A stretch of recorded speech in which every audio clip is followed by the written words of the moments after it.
नमस्कार, स्वागत है आपका सुपरफास्ट न्यूज में। मैं आपके साथ पायल भुयन। शुरुआत करते हैं खबरों के सिलसिले की। प्रधानमंत्री नरेंद्र मोदी आज गया के गांधी मैदान में एक रैली को संबोधित करेंगे। इसको लेकर बीजेपी ने काफी तैयारियां की है। पीएम के अलावा पार्टी के कई वरिष्ठ नेता भी यहाँ मौजूद रहेंगे। बीजेपी का दावा है कि ये रैली मुजफ्फरपुर में हुई रैली से बड़ी होगी। बीजेपी की ये रैली सिर्फ बीजेपी के लिए नहीं, बल्कि उसके सहयोगी और बिहार के पूर्व सीएम जीतन राम मांझी के लिए भी काफी अहम है। मांझी गया से ही ताल्लुक रखते हैं। इस बीच जेडीयू ने बीजेपी पर निशाना साधते हुए रैली को निरर्थक बताया है। गया में पीएम की रैली को देखते हुए नक्सलियों ने राज्य में काला दिवस मनाने की घोषणा की है, जिसके मद्देनजर रैली स्थल पर सुरक्षा के कड़े इंतजाम किए गए हैं। रैली पर नजर रखने के लिए 50 सीसीटीवी कैमरे, 40 मेटल डिटेक्टर और 5000 पुलिसकर्मी तैनात किए गए हैं। पीएम मोदी दिल्ली से आज सुबह 11:30 बजे गया के लिए उड़ान भरेंगे। रैली की शुरुआत दोपहर 1 बजे होगी। बिहार बीजेपी 12 अगस्त से 4 यात्राओं का आगाज करने जा रही है। पहली यात्रा तिरहुट में सुशील मोदी की अगुवाई में शुरू होगी, जबकि दूसरी यात्रा की अध्यक्षता नंद किशोर यादव करेंगे। तीसरी यात्रा राजगिरी नालंदा में होगी, जिसकी अगुवाई राधा मोहन सिंह करेंगे। चौथी यात्रा समस्तीपुर से शुरू होगी, जिसकी अध्यक्षता गिरिराज सिंह करेंगे। ये सभी यात्राएं 28 अगस्त को खत्म हो जाएंगी। बिहार विधानसभा चुनाव को देखते हुए बीजेपी ने चुनाव अभियान समिति की घोषणा कर दी। राज्यसभा सांसद चुनाव अभियान समिति का अध्यक्ष बनाया गया है। हुकुम देव नारायण यादव चुनाव प्रचार समिति और राधा मोहन सिंह चुनाव घोषणा पत्र समिति का काम संभालेंगे।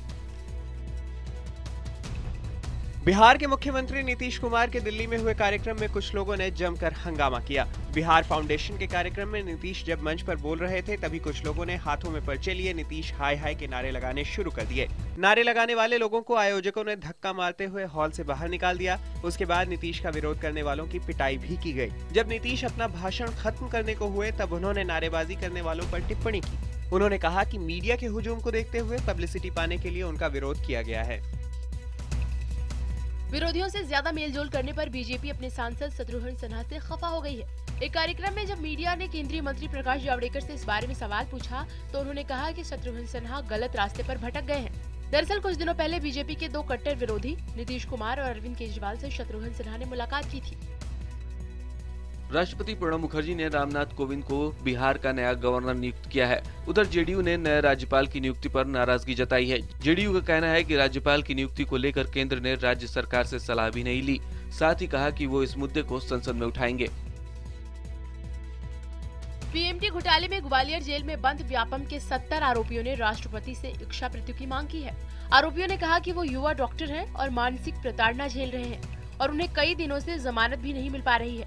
आरोपियों ने अपने वकील के जरिए ये चिट्ठी राष्ट्रपति को भेजी है। उधर व्यापम भर्ती घोटाले में सीबीआई ने 5 नए केस दर्ज किए हैं। अब तक सीबीआई कुल 53 केस दर्ज कर चुकी है।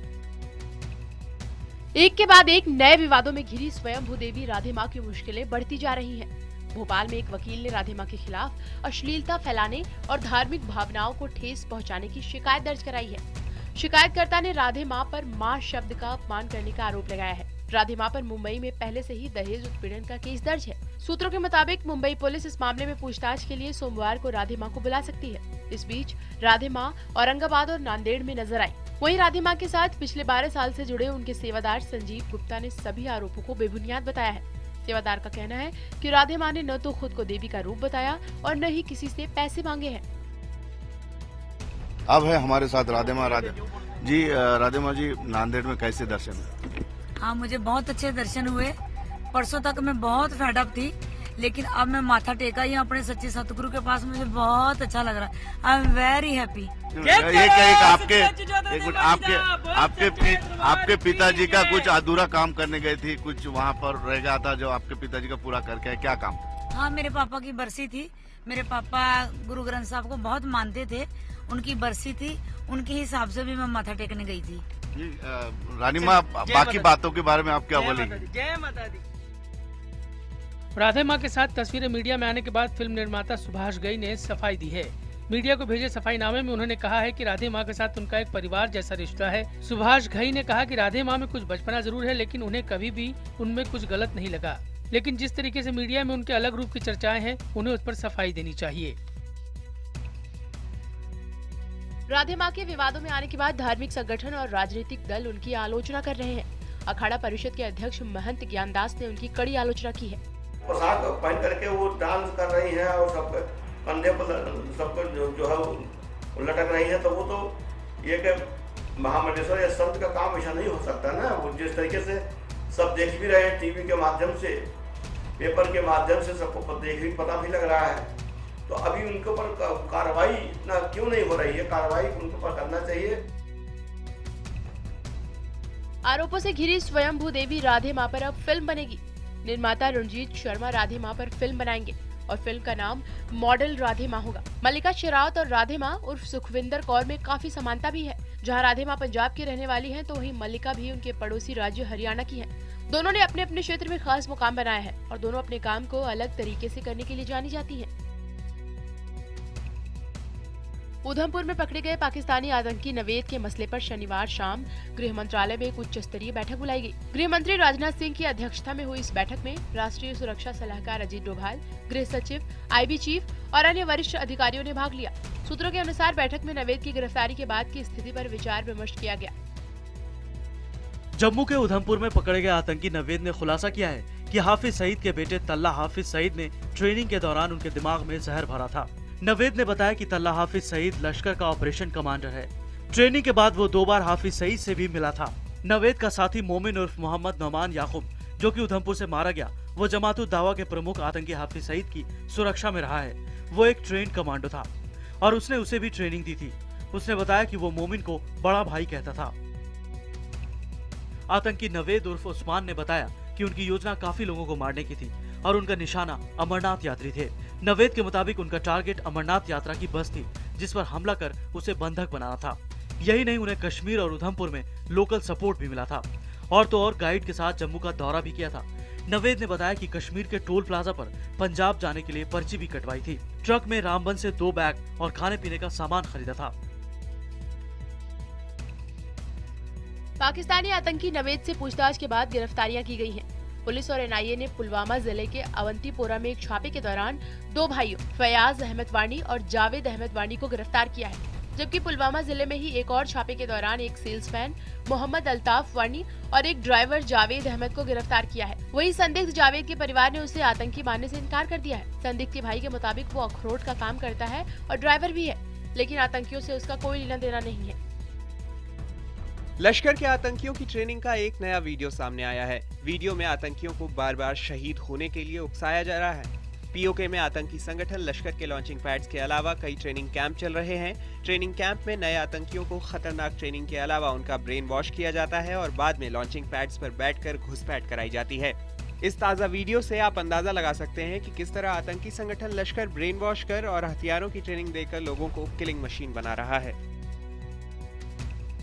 26/11 मुंबई हमले के मास्टरमाइंड और जमात-उद-दावा के चीफ हाफिज सईद ने सैफ अली खान की आने वाली फिल्म फैंटम पर रोक लगाने के लिए पाकिस्तान के हाई कोर्ट में याचिका दायर की है।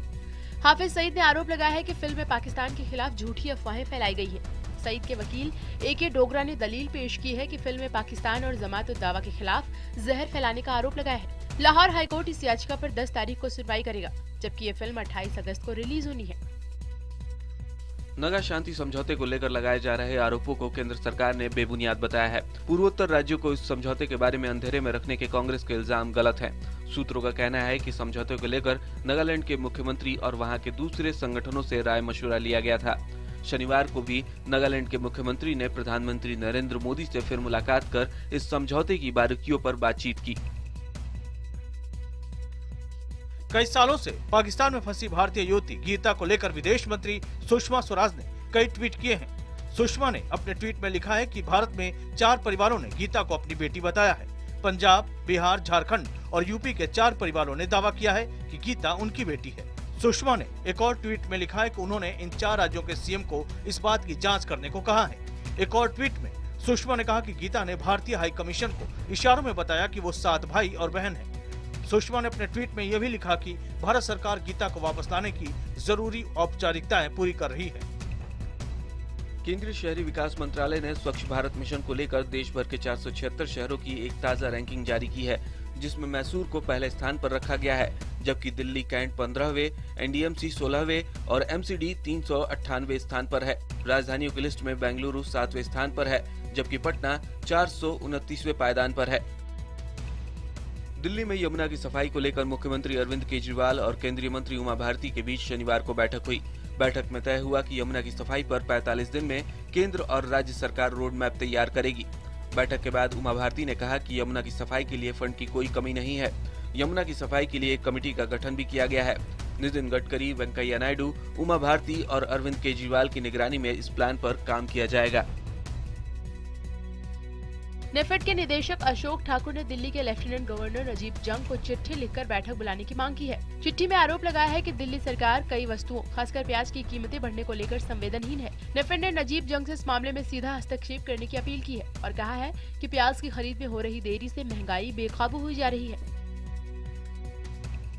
आम आदमी पार्टी के नेता कुमार विश्वास के खिलाफ दिल्ली के चाणक्यपुरी थाने में छेड़खानी की शिकायत दर्ज कराई गई है। पीड़ित महिला ने 5 अगस्त को दर्ज कराई इस शिकायत में आरोप लगाया है कि कुछ महीने पहले कुमार विश्वास ने 2 5 स्टार होटलों में उसके साथ 3 बार छेड़खानी की। फिलहाल पुलिस मामले की जांच कर रही है। ये वही महिला है जिसने पहले भी कुमार विश्वास के खिलाफ दिल्ली महिला आयोग में शिकायत दर्ज कराई थी, जिसका मामला अभी हाई कोर्ट में लंबित है। हिमाचल के मंडी में बादल फटने से भारी तबाही मची है। बारिश से कई मकान धराशायी हो गए हैं और कई डूब गए हैं। मंडी के धर्मपुर में शनिवार सुबह अचानक बादल फट गया, जिससे यहां का बस स्टैंड पानी में डूब गया और कई मकान भी पानी में डूब गए। भारी बारिश से धर्मपुर बस स्टैंड और 4 बसें पानी में डूब गई। बादल फटने से यहां काफी नुकसान हुआ है। 3 लोगों की मौत भी हो गई है। बस स्टेशन पर कई लोग फंसे हुए हैं। जानकारी के मुताबिक पिछले 2 दिनों से जारी भारी बारिश के कारण ये घटना हुई। राजस्थान में भारी बारिश के बाद आई बाढ़ की वजह से लोगों को भारी मुश्किलें उठानी पड़ रही हैं। जालौर जिले के संचौर, भीनमाल और निहड़ इलाके में बाढ़ का पानी घरों के अंदर भर गया है। लोग ऊंचे टीलों और मकान की छतों पर चढ़कर जिंदगी के लिए जद्दोजहद में जुटे हैं। कई लोग तो सड़कों पर रहने को मजबूर हैं। बाढ़ पीड़ित अब सरकार से मदद की उम्मीद लगाए बैठे हैं। एमिटी इंटरनेशनल स्कूल के 12 बच्चों की टीम ने नासा की 12वीं अंतर्राष्ट्रीय स्पेस सेटलमेंट प्रतियोगिता जीतकर इतिहास रच दिया है। 22 सालों से यह प्रतियोगिता दुनिया भर के बच्चों के साइंस इनोवेशन को बढ़ावा देने के लिए आयोजित की जाती है। इन 12 बच्चों को आज एमिटी स्कूल में सम्मानित किया गया। समारोह के मुख्य अतिथि स्कूल के संस्थापक और चेयरपर्सन थे। पश्चिम बंगाल के मिदनापुर जिले में एक कॉलेज छात्र की पीट कर हत्या कर दी गई। आरोप है कि मिदनापुर के कॉलेज में पढ़ने वाले 3rd ईयर के छात्र कृष्णा प्रसाद को तृणमूल छात्र परिषद के छात्रों ने बुरी तरह पीटा, जिससे उसकी मौत हो गई। कृष्णा प्रसाद कांग्रेस के छात्र विंग का सदस्य था। पुलिस ने इस मामले में 3 लोगों को गिरफ्तार किया है। छात्र की हत्या के विरोध में कांग्रेस ने पश्चिम बंगाल में 12 घंटे के बंद का आयोजन किया। दिल्ली पुलिस ने प्लेसमेंट एजेंसी के नाम पर ठगी करने वाले गिरोह का पर्दाफाश किया है। पुलिस ने इस मामले में एक दंपति समेत 3 लोगों को गिरफ्तार किया है। पुलिस के मुताबिक आरोपी दंपति और उनका करीबी मिलकर अलग अलग इलाकों के घरों में मेड दिलाने के नाम पर लोगों से 20 से 30 हजार रुपए लेकर फरार हो जाते थे। इनके पास से 25 मोबाइल, 10 सिम कार्ड और कई मुहर और लेटर हेड बरामद हुए हैं। आरोपियों ने पूछताछ में अब तक ठगी के 7 मामलों का खुलासा किया है। मुंबई में शुक्रवार रात लोकल ट्रेन में एक 22 साल की लड़की के साथ रेप की कोशिश का सनसनीखेज मामला सामने आया है। बताया जा रहा है कि रात 11 बजे के करीब ग्रांट रोड और चरनी रोड स्टेशन के बीच वारदात को अंजाम दिया गया। इन सब के बीच मामले से जुड़ी कुछ सीसीटीवी तस्वीरें भी सामने आई हैं, जिसमें संदिग्ध आरोपी दिख रहा है। इन तस्वीरों के जरिए आरोपी को ढूंढने की कोशिश की जा रही है। मामले में ये जाँच भी हो रही है कि वहाँ सुरक्षा व्यवस्था क्यों नहीं थी। इस बीच महिला आयोग ने इसे काफी गंभीर मामला बताया है और उच्च स्तरीय जांच की मांग की है। झारखंड की राजधानी रांची में डायन बताकर 5 महिलाओं की हत्या करने का मामला सामने आया है। इस मामले में 50 लोगों पर हत्या का आरोप लगा है, जिसमें से 27 को पुलिस ने गिरफ्तार कर लिया है। घटना मांडर के कनीजिया गांव की है। गांव वालों को इन महिलाओं पर जादू टोना करने का शक था। गांव वालों ने लाठी और धारदार हथियारों से इनकी हत्या कर दी और शवों को गाँव के बाहर फेंक दिया।